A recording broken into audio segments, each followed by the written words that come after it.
우리가 사는 세상을 거스려 다르게 생각하기가 참 힘듭니다. 창세기 1장에 보면 첫째 날, 둘째 날 창조를 이루는 모습이 기록되어 있습니다. 거기서 반복되는 어구가 있는데 저녁이 되고 아침이 되니 첫째 날이다. 그것이 계속 반복이 돼요. 근데 지금 이 시간 세계에서는 아침이 되고 저녁이 돼요. 그러니까 서로 바라보는 방향이 다르단 말입니다. 우리는 이 세상에 볼 때 아침이 되고 낮으로 저녁으로 가는 시간이라는 관점에서 모든 걸 바라보고 있단 말입니다. 성경은 반대로 저녁으로 또 밤을 통과하여 아침으로 나가는 것으로 보고 있다는 것입니다. 쉬운 말은 무슨 말이냐? 여러분이 지금 이 낮이라고 보는 이 시간, 이것이 성경에서는 밤이라고 얘기하고 있단 말이에요. 그러니까 지금 밤을 통과하고 있는 것이 저와 여러분이 이 땅에 사는 현실인데 이 선악이라는 패러다임이 바뀌지 않으면 그렇게 보지 못해요. 우리는 낮이 돼서 밤으로 가는 걸 보고 있단 말입니다. 그런 관점에서 모든 사고를 하고 생각을 하게 되니까 하나님과 정반대 것으로 모든 걸 받아들이는 것이 인간의 특성입니다. 거꾸로 알아들어요. 청개구리 이야기 아시죠? 계속 얘기를 했더니 이제 죽어서 유혈 남기니까 평생 말을 안 듣다가 그 평생 말을 안 듣는 자에게 이제 거꾸로 얘기를 하죠.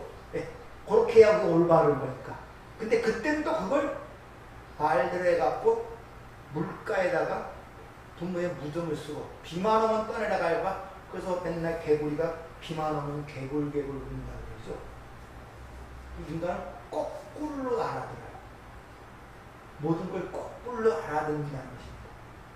그러니까 여러분들이 모든 사물과 모든 걸 바라볼 때 이 세상이 보는 사고방식과 다른 관점에서 봐야 올바르게 알아볼 수 있습니다.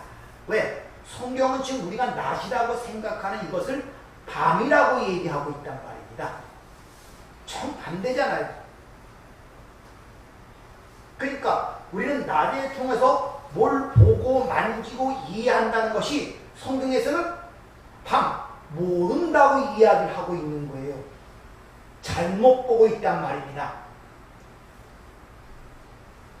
그래서 오늘 보면은 너희 죄가 너희 죽을 몸의 사욕을 순종하지 말라. 이것이 이 땅에 사는 우리의 현실의 모습이에요. 죄, 죽을 몸의 사욕. 이게 이 땅에 사는 우리의 현실의 모습이라니까요. 이게 밤이라니까요. 근데 우리는 이렇게 생각되지 않는다는 데 문제가 있다는 것입니다. 그래서 지난주에 말씀드린 것처럼 속옷과 겉옷의 이야기를 통하여 그걸 여러분에게 설명을 드렸습니다. 즉 우리의 지체로 불의의 무기로 죄에 들지 말라는 것이 무엇을 뜻하는 것이고 너희 지체로 의의 무기로 하나님께 드리는 것이 무엇인지에 관해서 여러분에게 말씀을 드렸습니다. 다시 말하면 흔히 우리가 얘기하는 복잡할 거 없습니다. 지금 우리가 사는 삶이라는 것, 이것이 밤이라는 걸 인식해야 올바로 하나님께 드리게 되고 그걸 모르고 여러분이 보는 것처럼 이걸 낮이라고 생각하면 잘못 드리게 된단 말이에요. 잘못 살게 된다 이런 말이 쉽게 말하면요. 밤이라고 생각하면 내가 보지 못하니까 하나님을 의지하고 하나님의 인도하심을 구하고 그렇게 사는데 보이는 낮이라고 생각하면 그럴 필요가 없잖아요. 내가 아는데 내가 보이는데 뭘 의지합니까? 그게 몸의 사욕에 순종치 말라는 그런 의미란 말입니다. 그래서 거기서 무기라고 사용된 단어가 호플론이라는 이 헬러 단어가 쓰이는데 그것이 에베소서 6장에 나오는 전신갑주 파노플리아라는 단어와 같은 의미를 갖고 있다고 말씀을 드렸습니다. 그러니까 반드시 이 어둠의 세상에서 우리가 싸워서 이기고 승리하려면 하나님이 우리에게 주시는 전신갑주를 입어야 된단 말입니다. 근데 거기서 첫 번째 요소가 뭐냐면 진리로 허리띠를 띠라 그래요. 그 띠가 치마, 옷의 의미를 갖고 있어요. 창세기 3장에 그 무화과나무 잎으로 해 입었던 그런 의미란 말입니다. 그걸 벗겨내고 하나님의 진리라는 걸 띠를 떼야 전신갑주를 입을 수가 있는 거예요. 근데 인간들은 태생적으로 전부 다 씨도 없고 열매도 없는 무화과 나무라는 것을 자기 수치를 가리고 있는 형태란 말입니다. 그래서 예수님께서 예루살렘 십자가를 지시기 위해서 예루살렘에 입성했을 때 제일 먼저 하신 일이 뭐냐? 옆에 지나가다가 무화과 나무를 갑자기 저주하고 그런 모습이 기록된 거예요. 무슨 말이냐? 너희가 입었던 그 띠를 내가 벗겨내고 다시 하나님의 지어입은 가죽옷을 입히기 위하여 지금 내가 십자가를 지러 간다는 그런 상징적 의미가 그 안에 포함되어 있는 거예요. 왜 느닷없이 무화과 나무를 저주하십니까? 그런 의미를 거기서 우리에게 보여주고 있습니다. 그래서 먼저 그 속옷과 겉옷이 어떻게 우리에게 주고 뭘 상징하는가를 가르쳐 주기 위하여 예수님의 십자가 상에서 그 속옷과 겉옷의 이야기가 나오는 거예요. 즉 우리에게 속옷을 먼저 주셨습니다. 그게 율법이라고 지난주에 말씀드린 선악과라는 걸 우리에게 먼저 주셨단 말입니다. 그것이 어떻게 겉옷이 덧입혀지는가를 가리키는 것이 인생이며 역사며 그것이 압축하여 보여준 것이 예수 그리스도의 십자가의 사건이란 말입니다. 그래서 거기서 호지한 속옷을 입고 있었다 그러고 그 겉옷은 그를 죽인 군병이 그걸 내 깃으로 찢어 자기 것으로 만들었다는 얘기가 거기서 나오는 거예요. 근데 그 겉옷을 취하여 자기 것으로 만든 사람은 옆에서 구경하고 아이고 어떻게 하면 좋겠냐 저렇게 하면 좋겠냐 야 저러면 안 되는데 안타까워 슬피 울던 자들이 아니라 예수를 죽인 그 군병이 그 옷을 취한 거예요. 우리를 그리스도의 군병이라고 그러죠.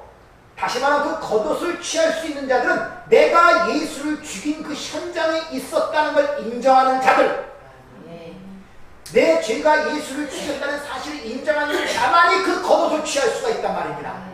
그래서 그 군병만이 그 옷을 내수로 취하여 자기 것으로 삼았다는 그 이야기가 그 십자가의 이야기가 거기 포함되어 우리에게 보여주고 있다는 것입니다. 그래서 예수님께서 십자가에 죽었을 때 그 죽는 상황 속에서 그 옷이 뭐 이렇게 중요합니까? 호지 않은 통무짠 속옷을 입었다는 이야기가 나오고 그 겉옷은 군병들이 찢어서 내수로 찢어서 각자 취했다는 이야기가 거기서 주어지고 있단 말입니다. 그리고 예수님이 죽을 때 그 속옷을 입고 있다는 그런 내용을 통해 속옷은 율법을 생정하게 해도 무슨 말입니까? 내용이 없는 옛 성전의 껍데기를 얘기하는 거예요. 그 십자가에서 죽어야 된단 말이에요. 옛 성전은 껍데기뿐인 성전은 알맹이 없는 성전은 즉 그런 육적 지향성을 갖고 있는 것은 죽어야 한다는 메시지가 예수가 그 죽을 때 호지 않은 옷 통으로 짠 속옷을 입고 그 십자가에 죽는 모습으로 그려지는 것입니다. 이런 것들을 모르니까 예수 죽을 때 뻘거벗겨 놓고 앞에 민망하니까 그림 그려놓고 그렇게 죽은 것처럼 그림 그려놓고 그렇게 얘기하잖아요. 그 인간들이 이렇게 만들어 놓는다니까 그렇게요. 왜? 그 내 길이 그 쓰인 내용을 모르니까. 옷을 입고 죽었다니까요. 그러니까 그 옷을 벗겨서 내지를 자기가 했다 그러죠. 근데 뭐 성화나 그러는 거면 그 벌거벗은 모습이 나오지 옷 입은 모습이 나옵니까? 아니 통으로 짠 속옷도 입고 있어갔다고 그랬잖아요. 모르면은 거칠을 하게 되고 금칠을 하게 돼 있단 말입니다. 인간들. 왜? 자기 성향대로 만들어내기 위해서. 그래서 바로 구원의 메커니즘이 뭔가를 우리에게 가르쳐주고 있단 말입니다. 그래서 대조적으로 이 구약의 마지막 선지자, 구약의 마지막을 상징하는 세례 요한이 광야에서 무슨 옷을 입고 있었다? 낙타털 옷을 입고 있었다고 했죠. 가죽옷으로 된 옷을 입고 있었습니다.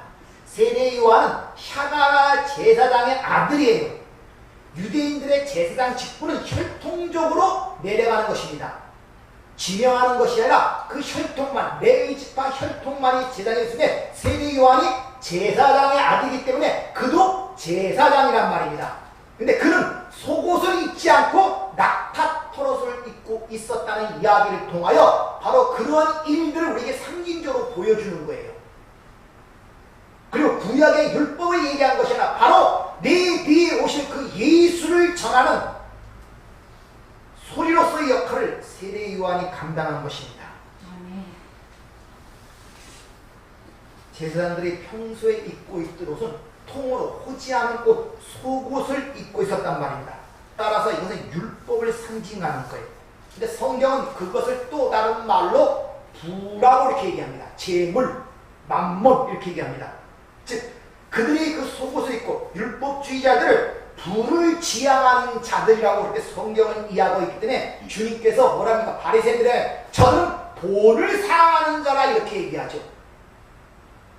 바리새인들이 우리가처럼 뭐 땅을 많이 가지기 위해서, 재물을 많이 가지기 위해서 그런 걸 이야기하는 것이 아님을 아셔야 된단 말입니다. 따라서 성경이 얘기하는 부라는 것은 우리가 일반적 물질적으로 생각하는 것처럼 땅 많은 것, 돈 많은 것, 자식 많은 것, 그걸 의미하는 것보다 더 깊은 의미가 있음을 알아야 돼요. 왜 이 부자에 대한 개념이 중요하냐? 부자는 절대 천국에 들어갈 수 없다고 주님이 말씀하시잖아요. 차라리 낙타가 바늘 끼고 들어가는 게 낫지 부자는 못 들어간다. 그러니까 불가능하단 말입니다. 따라서 성경에서 천국에 절대 못 들어가는 부자, 그 부의 개념이 뭔가를 정확히 알고 있어야 우리가 올바로 신앙생활을 할 수 있는 거예요. 내가 부자를 살면서도 세상적 개념으로 보니까 난 부자가 아니니까 천국 들어갈 수 없어. 이런 잘못된 생각들을 할 수 있단 말입니다. 또 반대로 부자는 못 들어간다니까 그럼 돈을 많이 벌지 말아야지. 이 수도원적 금욕적 신앙생활을 하면서 이것이 마치 신앙생활인 것처럼 오해를 하고 있는 거예요. 돈 많은 게 무슨 죄겠죠. 돈 많이 버세요. 열심히 기도하고 열심히 지혜를 얻어서 그리고 헌금도 많이 하시고 부자는 그런 것들을 얘기하는 것이 아니란 말입니다. 성경에서 말하는 부라는 것은 자, 인간의 제일 되는 목적이 뭡니까? 하나님의 영광을 위해 살아야 할 인간이 나를 위해 살고, 즉 자기의 가치를 높이기 위하여 행하는 모든 생각뿐만 아니라 행위 전체를 그걸 부자라 그러는 거예요. 그리고 그걸 하기 위해 사용되는 이 땅의 모든 자원을 부라고 얘기하고 그걸 위해 사는 자들을 부자라고 얘기를 하는 것입니다. 그러니까 이 땅의 모든 사람들은 아담의 모든 혈통적 인간들은 전부 다 하나님 앞에서 부자로 살고 있는 거예요. 그런 자들의 대표로 등장하는 자들이 바로 율법주의 대표인 바리새인들을 통하여 보여주고 있는 거예요. 그래서 저들이 돈을 사랑하는 자다. 주님이 이렇게 이야기하고 있단 말입니다. 그들이 물질적 소유를 사랑했다는 말이 아니란 말입니다. 쉽게 말하면 한때 사도 바울이, 이 로마서를 쓴 사도 바울이 다메섹 선상에서 주님의 영광을 보기 전에 바리새인 중에 바리새인을 살려고 얼마나 열심히 삽니까? 그런 상태를 부자라 그러는 거예요. 부를 좋아한다 이런 말입니다. 그것이 예루살렘 성전을 보면 모든 기명들이 금치로 돼 있어요. 금으로 돼 있어요. 근데 실제 그 안에 보면 아무 쓸데없는 조각목 위에 금을 도금해 놓은 거예요. 그러니까 겉으로만 번지르하지 속은 헛된 것이라는 걸 보여주고 있단 말입니다. 또한 동시에 그렇게 헛된 것들 위에 금이 입혀, 즉 하나님의 말씀과 기름이 입혀서 쓸모 있는 것이 된다는 두 가지 양면성을 예루살렘 성전이 보여주고 있단 말이에요.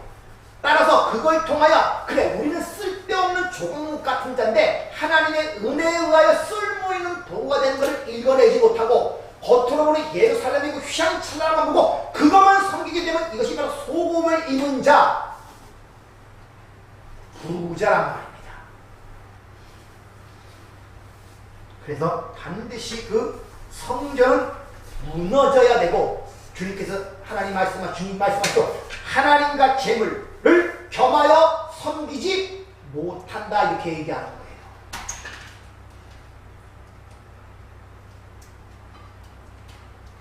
따라서 선악과를 먹고 이제 하나님이 아닌 내가 하나님처럼 되어 선하게 판단을 하게 된 아담과 하와가 인류의 첫 번째 부자였단 말입니다. 그 혈과 육으로 나는 모든 자손들은 전부 다 부자로 나오는 거예요. 그래서 하나님 앞에 다 부자로 사는 거예요.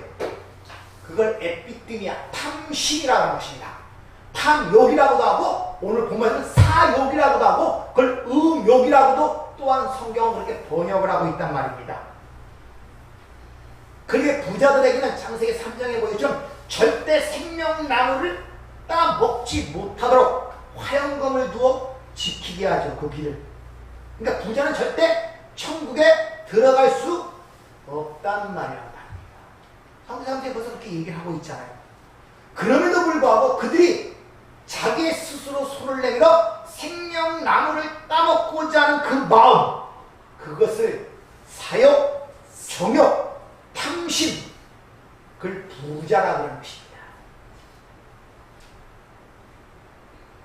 그래서 오늘 그걸 통쳐갖고 몸의 사욕을 순종치 말라 이렇게 이야기를 하고 있단 말입니다. 마가복음 10장에 보면 그 영생을 얻기 위해서 나온 부자 청년의 이야기가 나옵니다. 읽어보셨죠? 잘 들어보세요. 일단 17절부터 22절까지.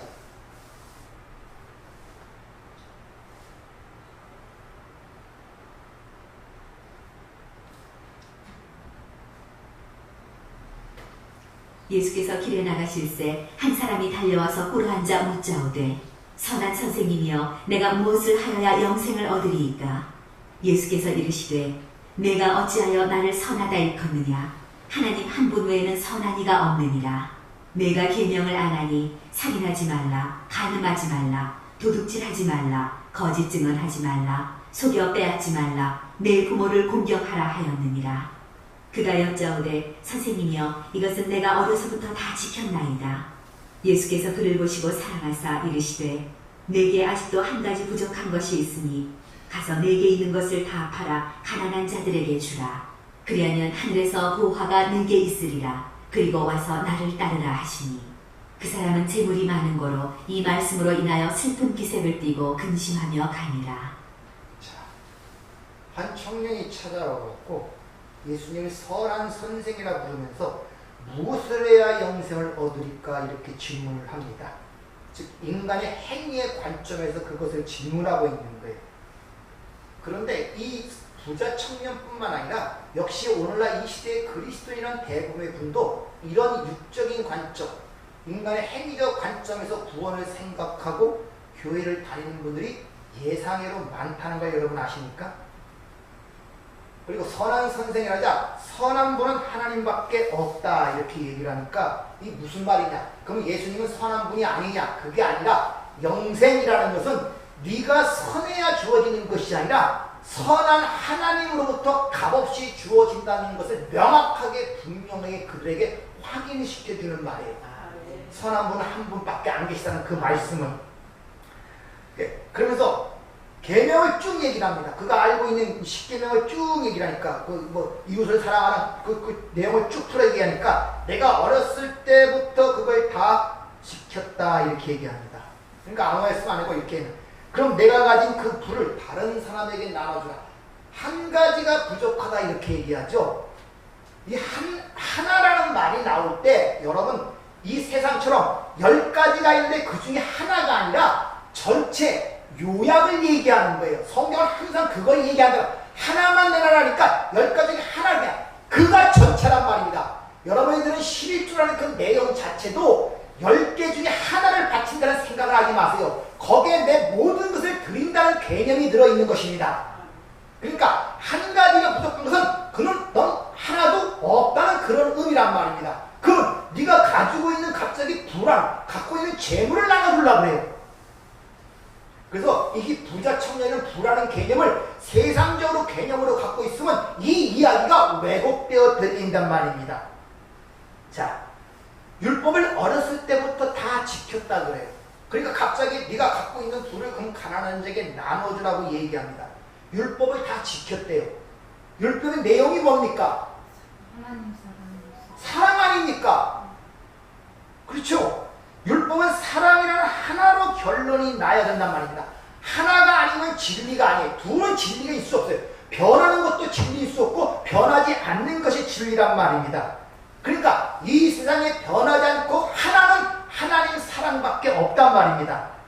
따라서 이 율법을 어렸을 때부터 잘 지켰다는 청년이 진짜 율법의 진정한 의미를 깨닫고 있었다면 그가 사랑을 진리로 갖고 있었다는 말이 되어야 된단 말입니다.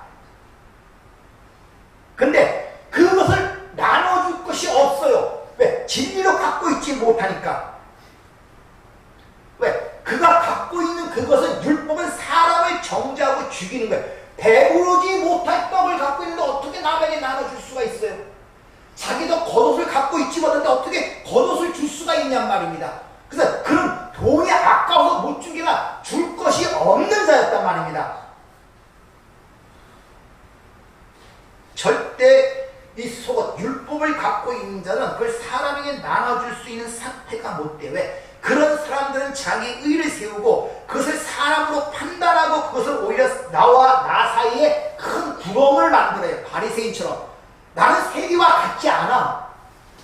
가늠한 여인과 같지 않아. 사람을 벌려놓고 큰 구멍을 만들어 온 거니까 율법주의자들은. 줄 게 없다니까요. 오히려 그를 판단하고 정죄하는 데 그 율법을 사용한단 말입니다. 그러니까 슬픈 기색을 뜨며 떠나갔던 이유는 진짜 줄 것이 아무것도 없었다는 걸 우리에게 보여주고 있는 것입니다. 그렇게 떠나자 그 다음 상황이 기록된다. 한번 또 들어보세요. 인하여 슬픈 기색을 띠고 근심하며 가니라. 예수께서 둘러보시고 제자들에게 이르시되 재물이 있는 자는 하나님의 나라에 들어가기가 심히 어렵도다 하시니 제자들이 그 말씀에 놀라는지라.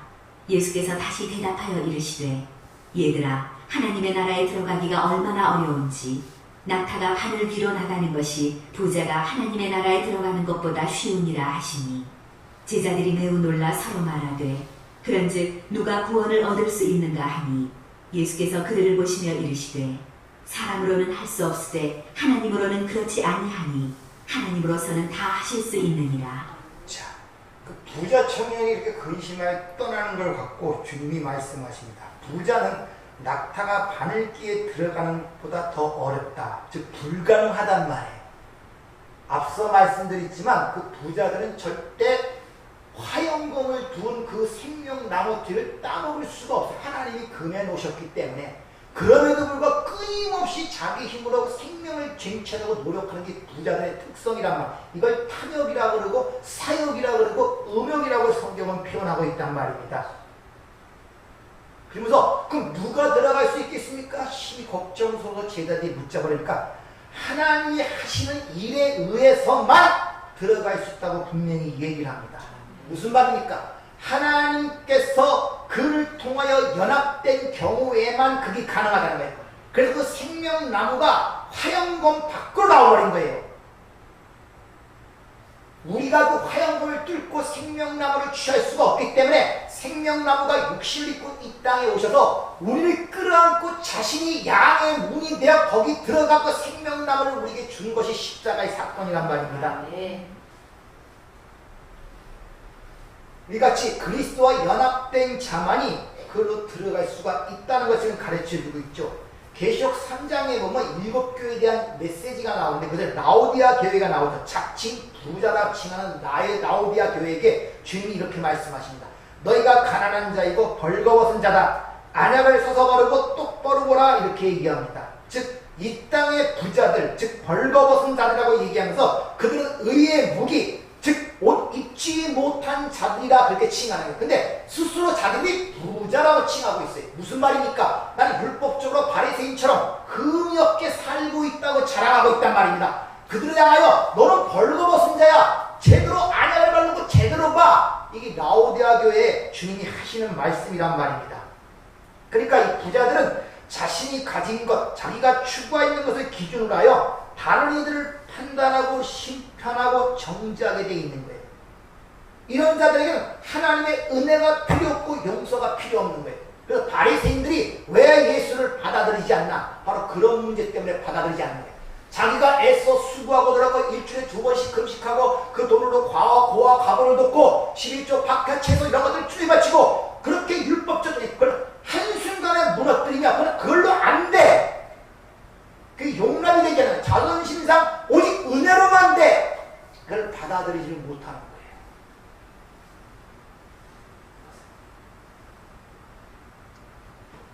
용납될 수가 없단 말입니다. 그런데 주님이 팔복에서 가난한 자들이 복이 있다 이렇게 얘기하죠. 거기서 부자와 대조되는 가난이라는 이 단어가 푸토코스라는 헬라어인데 절대적 가난입니다. 뭔가 좀 부족한 점들은 이거 없으면 죽는 자, 이것이 가난한 자의 특징이란 말입니다. 근데 그들이 복 있는 자예요.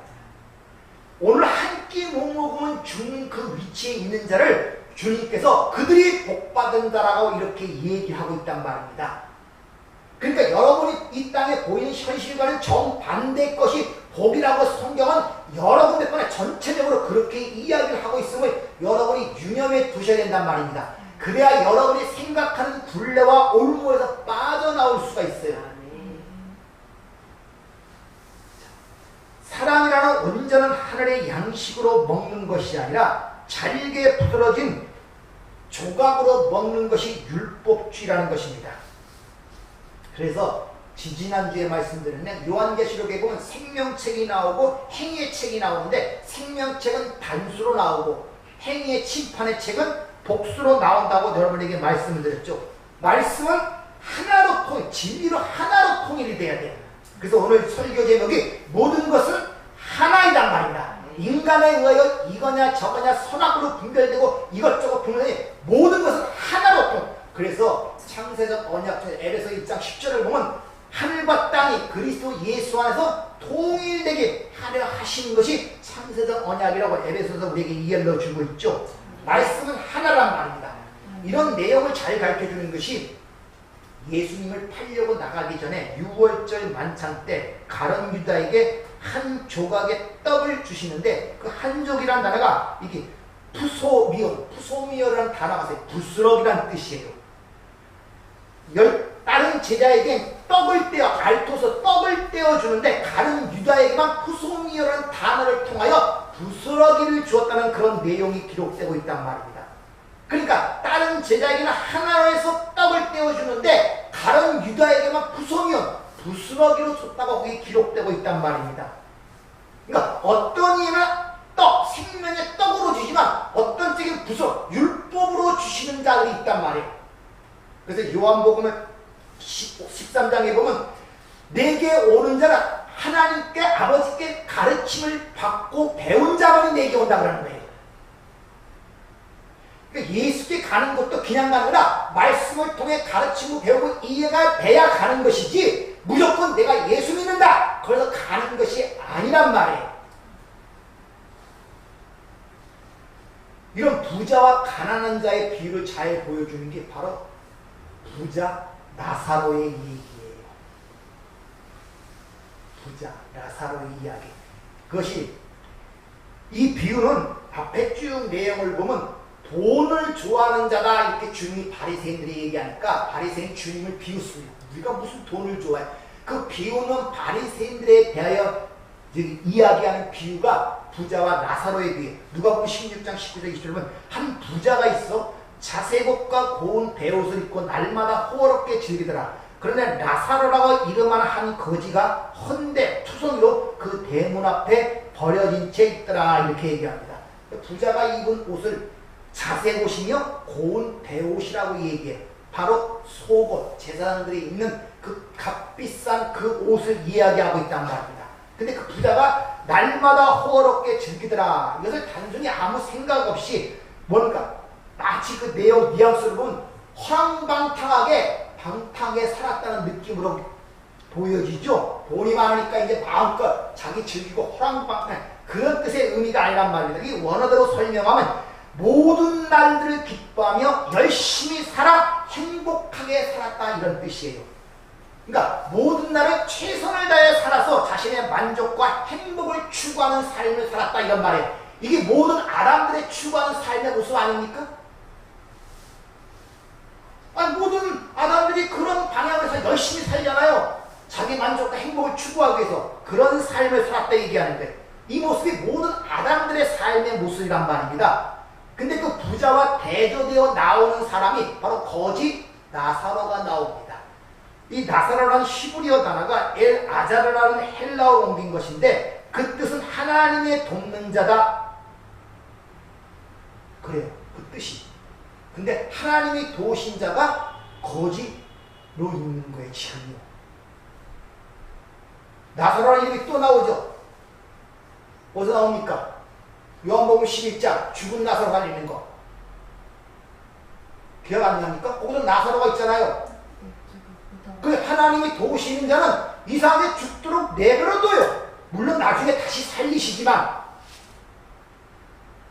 근데 나사로 앞에 거지라는 말이 붙죠. 이 거지라는 말이 바로 심령이 가난한, 그 가난한 단어와 똑같은 푸토코스의 절대적 가난에 있는 자. 절대적. 이거 없으면 죽는 자. 그래서 거지 나사로라고 이야기하고 있단 말입니다. 근데 그 거지는 주님의 말씀에 의하면 복받은 자라고 얘기를 하죠. 그러니까 여기 지금 거지 나사로는 심령이 가난한 자라고 당장, 지금 당장 하나님이 주시는 양식 또 말씀이 없으면 사망이라는 걸 깨닫고 사는 복받은 자의 그 모습의 대표로 거지 나사로가 부자와 대조하여 거기서 등장하고 있단 말입니다. 그 내용을 여러분이 보시면은 부자의 대문에 벌어졌다 이렇게 기록이 되어 있어요. 대문. 이 부자의 대문이라는 단어가 필로라는 이 단어를 쓰는데 이것이 성전 문을 가리키고 있단 말입니다. 근데 그 부자의 대문이니까 부자는 율법주의니까 율법주의 상징적 의미에 보이는 예루살렘 성전 문 밖에 있는 상황을 지금 얘기하는 거예요. 그런데 공생애를 읽어보고 우리가 신약성경을 보면 성전 문 밖은 버려진 자들의 사는 곳이 문둥병자, 죄인들이 쫓겨나고 개취급, 돼지 취급받는 곳이 바로 성전 문 밖의 삶이었단 말입니다. 그래서 거기에 나사로와 함께 등장하는 동물이 개가 거기서 등장하는 거예요. 나사로와 함께. 자, 그러면 개가 등장하는 그 상황을 좀 더 이해하려면 여러분 개 취급받은 여인이 있죠. 귀신 들린 딸을 고쳐달라고 할 때 자녀의 떡을 취하여 개에게 주니 마땅치 아니하다. 그러니까 뭐라고 고백합니까? 개도 주인의 상에서 떨어지는 부스러기를 먹나이다. 이렇게 얘기해요. 여기서 이 부스러기가 푸시키온이라는 단어가 쓰이는데 네 믿음이 크도다 이렇게 얘기하죠. 그 믿음, 네가 지금 고백하는 그것이 믿음의 내용이다 이런 말이에요. 나는 개같은 불가한 존재지만은 그 주인의 상에 떨어지는 그 떡을 먹어야 사는 존재입니다. 심령이 가난한 자. 이것이 바로 구원의 메커니즘이란 말입니다. 네가 믿음의 내용을 올바로 알고 있구나. 그래서 내 믿음이 크도다. 백부장의 믿음도 마찬가지죠. 유대인들은 아무도 안 믿는데 그 이방인이 말씀만 하옵소서, 양식만 주시면 내가 살겠나이다. 네 믿음이 크도다. 내가 이스라엘 중에 이만한 믿음을 본 적이 없다. 진짜 네가 믿음을 이해한 자다. 이런 말이란 말입니다. 그것이. 거기서 여인이 주인의 상에서 떨어지는 그 부스러기, 이것이 푸시키온인데 이것이 바로 부자의 상에서 떨어지는 먹던 그 거지 나사로가 먹던 그 단어와 똑같은 단어예요.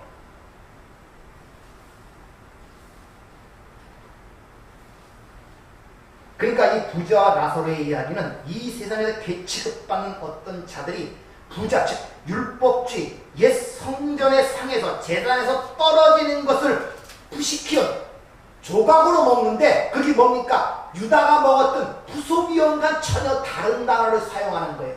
내용으로 먹다 이런 말이에요. 율법에 각종 지켜야 하는 어떤 항목과 세목으로 그걸 받아먹는 것이 아니라 진짜 그 안에 생명의 양식으로 받아먹더라 이런 말이에요. 근데 그런 자들이 세상에 볼 때는 문 밖에서 개처럼 취급받더라 이런 말이에요. 왜? 율법주의자의 세상의 선행으로 얼마나 훌륭하게 보이니까 그들이 칭찬받는단 말입니다. 내중에 보면 알겠지만 너는 땅에서 좋은 것, 그 칭찬받았지 않느냐? 넌 선하게 살았지 않느냐? 여기는 그러나 나사로가 세상으로부터 악하게 보였다. 그러나 여기서 너는 반대라는 것을 알아야 된다고 그 부자 나사로에게 가르치는 모습이 뒤에 기록이 된 것을 우리가 볼 수 있단 말입니다. 그러니까 말씀을 율법으로 받아먹는 가론 유다처럼 푸소미오로 먹는 자가 있고 거지 나사로처럼 그것을 부시키온 한 생명의 떡으로 받아먹는 자가 있더라 이런 말이야. 근데 그런 자가 세상에서는 문 밖의 개처럼 취급받더라 이런 말이에요. 그 모습이 예수님의 공생의 생이 아니니까. 하나님의 아들이 있다 해서 어떻게 취급받습니까? 개처럼 취급받았어요. 그 십자가에 죽이지 않습니까? 쫓아내서 예루살렘 영문 밖 성문 밖에 끌고 가서 골고다에서 십자가에서 죽이잖아요. 예수의 삶이 그런 취급을 받았다니까. 이거 생명의 떡이 그 이야기를 지금 우리에게 해주고 있단 말입니다. 그래서 요한복음 14장은 그 가론 유다가 떡을 푸소미온 즉 율법의 항목으로 부스러기를 먹는 그 상황 속에서 가론 유다라는 단어를 사용하는 것이 아니라 이상하게 시몬의 아들 유다라는 말이 여기서 딱 들어가요. 계속 가론 유다다가 거기서 떡 부스러기를 율법으로 먹는 그 상황 속에서는 시몬의 아들이라는 단어가 되는데 이 시몬이라는 단어가 바로 사막 광야라는 의미를 갖고 있단 말입니다. 물이 없는 땅, 메마른 땅, 광야를 얘기하고 있단 말입니다. 네가 받아먹는 것은 물이 없는 땅이야. 메마른 땅이야. 그걸 가리키기 위하여 시몬의 아들 유다 이러면서 그가 푸시미온으로 받아먹었다. 그리고 어디로 나갑니까? 밤으로 나갔다. 이렇게 기록을 하는 것입니다. 자, 그럼 그 광야에서 가장 필요한 게 뭐겠습니까? 사막에서 당연히 물이죠. 물. 사막을 물로 적셔야 거기서 옥토를 만들어 생명의 실과를 맺게 할 수 있는데 그 물이 없는 곳이 사막 아닙니까? 그래서 부자가 음부에 가서 뭐라고 궁유를 요구합니까? 제발 내 끝 혀에 그 물을 적셔 주소서. 이런 이야기가 거기서 나오는 것입니다. 이같이 메마른 혀, 엉뚱한 말로 왜곡하는 혀, 거기에 진리의 물을 적셔 그 혀를 살아나게 해달라는 말이 음부에서 부자가 내 혀에 그 물을 적셔주세요. 간절하게 애타게 그 호소하는 모습이 거기에 기록이 되어 있단 말입니다. 따라서 하나님의 말씀을 율법의 조각, 즉 푸소미온으로 얻어먹지 않고 그 거지 나사로나 개 취급받았던 사마리아 여인이 먹었던 것처럼 푸소미온 하나님의 생명의 떡으로 받아 먹을 수 있으려면 어떻게 해야 되는가? 어떻게 받아 먹는가? 그 이야기는 오후에 말씀을 드리도록 하겠습니다. 집에 가서 그 부자 청년의 이야기와 이 부자와 나사로의 이야기를 연관시켜서 한번 잘 보세요. 뭘 설명하고 있는가?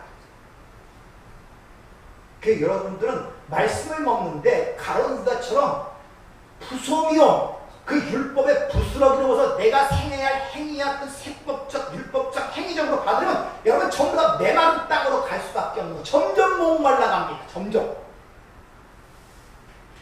세상에 개 취급받더라도 거지 나사처럼 그걸 푸소미온 아니 푸시미온 갑자기 생각이 안 나요.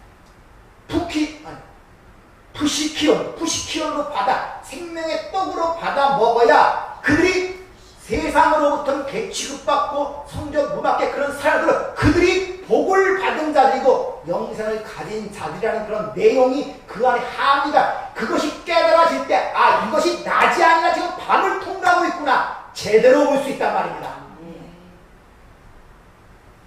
잘못 받아 먹으면 지금 우리가 사는 이 세상이 어둠으로 안 보여요. 낮으로 보인단 말입니다. 본다고 생각하고 있단 말입니다. 보지 못하는데 본다고 생각하고 있단 말입니다. 그런데 왜 답답합니까? 왜 불안합니까? 왜 염려와 근심이 듭니까? 본다면서요. 안다면서요. 못 보는 거예요. 그러니까 불안하고 두려운 거예요. 이걸 바꾸지 않으면 말씀이 전부 다 가론 유다처럼 그렇게 받아먹어요. 근데 그가 결국 가는 곳이 밤이란 말입니다. 그래서 가룟 유다가 자살하는 모습으로 스스로 죽음으로 간단 말이에요. 그래서 가룟 유다가 자살하는 모습으로 기록되는 것입니다. 기도하겠습니다.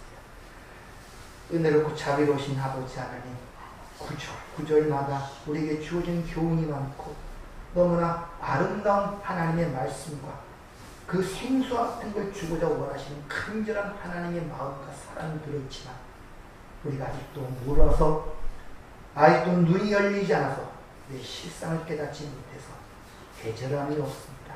간절함이 없습니다. 우리는 부자와 같이 음부에 가서야 그 물을 내게 주소서 하는 이런 어리석음을 범하지 않도록 부자와 라사로의 비유를 통해서 오늘도 우리를 교훈시킵니다. 깨닫는 저희가 되게 하시고 그 생수를 마심으로 하나님이 주시는 자유와 평강을 맛볼 수 있도록 저희들을 인도하여 주시옵소서. 예수님 이름으로 기도하옵나이다. 아멘.